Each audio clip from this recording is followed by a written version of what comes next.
Dans le cadre de la télé régionale sur la communication et le plaidoyer en matière de lutte contre les violences basées sur le genre, organisé par Faith to Action Network, nous avons eu la grâce d'animer la session introductive sur le contexte et les enjeux liés aux violences basées sur le genre en Afrique de l'Ouest, et spécialement pour le cas du Bénin et du Togo.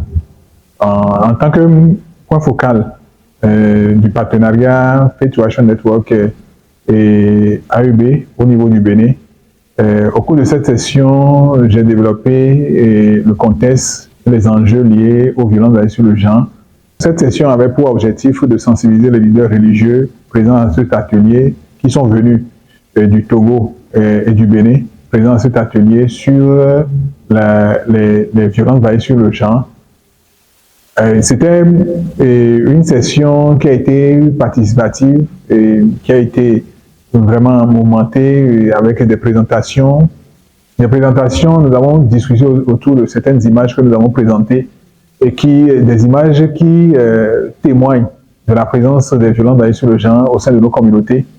Et nous avons donné quelques statistiques sur, en ce qui concerne le contexte des violences basées sur le genre au Bénin et au Togo.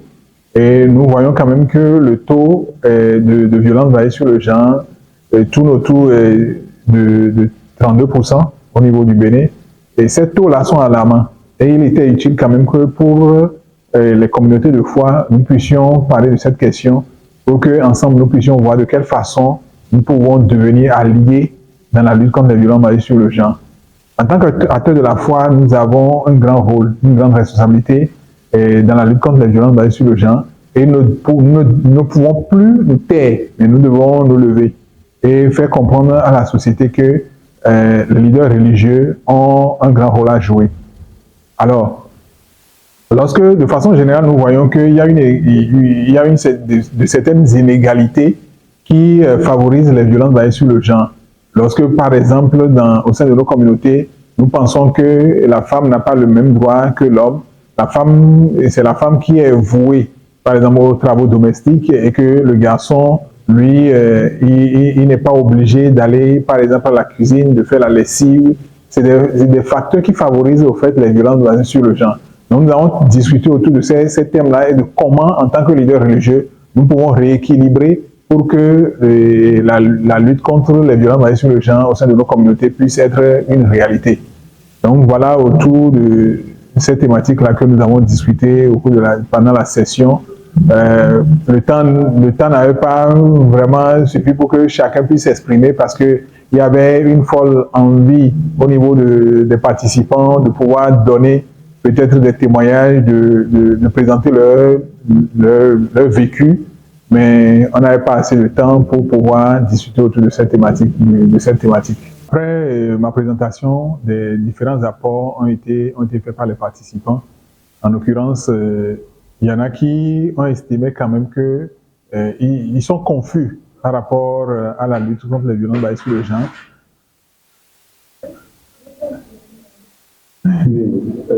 Je reprends. Ouais. Alors après ma présentation, il y a eu des interventions. Ce qui m'a marqué, c'est là où les intervenants ont parlé de la confusion qui plane en ce qui concerne l'éducation donnée à l'école et ce qui est donné à la maison. En l'occurrence, lorsque nous prenons des ouvrages comme Abalo et Afi, où on nous dit Abalo et Afi vont à l'école, mais tantôt on différencie au fait le rôle que chacun joue au sein de la société.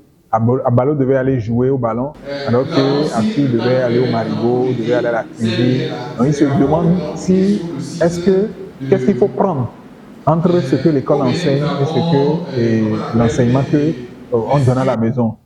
Alors que l'école, c'est l'école qui éduque beaucoup plus sur comment l'enfant doit se comporter dans la société.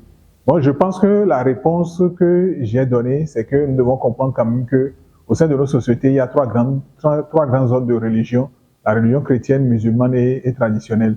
Et c'est les valeurs que ces religions inculquent là que nous devons considérer, que nous devons mettre à l'avant. Et ce que disent les textes religieux, c'est ça que nous devons mettre à l'avant par rapport à ce que on reçoit, les incompréhensions que nous avons. Dès qu'il y a incompréhension, où il y a une divergence entre l'école et la maison, nous devons faire recours aux textes sacrés pour savoir ce que les textes sacrés nous demandent. Parce que plus de 80%, je dirais même 90%, d'accord, des personnes au sein de nos sociétés appartiennent forcément à une religion. Donc c'est la religion qui façonne l'homme. Donc nous devons vraiment faire recours à la religion, au texte sacré pour savoir quel comportement adopter dans ce sens-là.